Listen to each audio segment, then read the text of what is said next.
Step 7. Throughout this tutorial, you've probably noticed we've been picking color schemes and text styles for different sections. Those options come from your theme's global settings, and this is where you control them.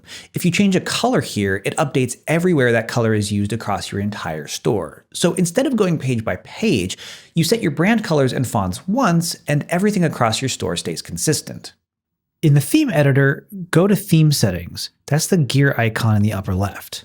Scroll down to Colors, and here you have your 7 default color schemes. To customize, you can either add a brand new scheme or simply click to edit an existing one.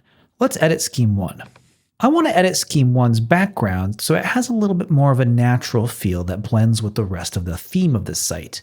So let's scroll up, and I want to grab like this greenish, tannish gray color here from the reflection that we got off this image. So I'll click Background, grab the eyedropper tool, and then grab this sort of greenish gray color here.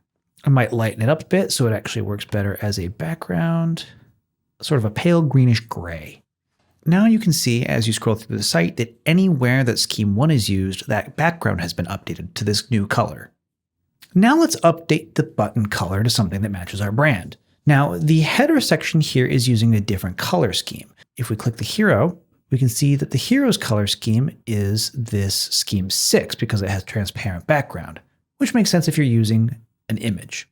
So back in Theme Settings, we'll exit Scheme 1, click Scheme 6, and then let's scroll down to the primary button section.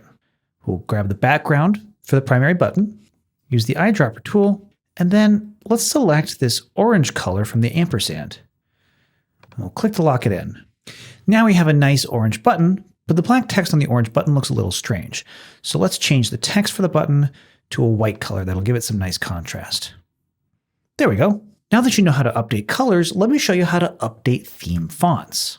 Let's click the X to exit this color scheme editor. Then in the next drop down, you can see it's typography. Open that, and here you can set your fonts for your body, subheading, heading, and accent. I recommend scrolling through and looking at the various styles. You can see all sorts of different fonts that are available to you. Or if you know which font you want to use, you can search for it. For example, I know that I like Montserrat. I think that works really well for headers, at least for my brand. So I'll search for that and add it from the list. We'll also set it to be extra bold. And then click Done. I'll do the same thing with subheading and accent. Finally, let's update the body text.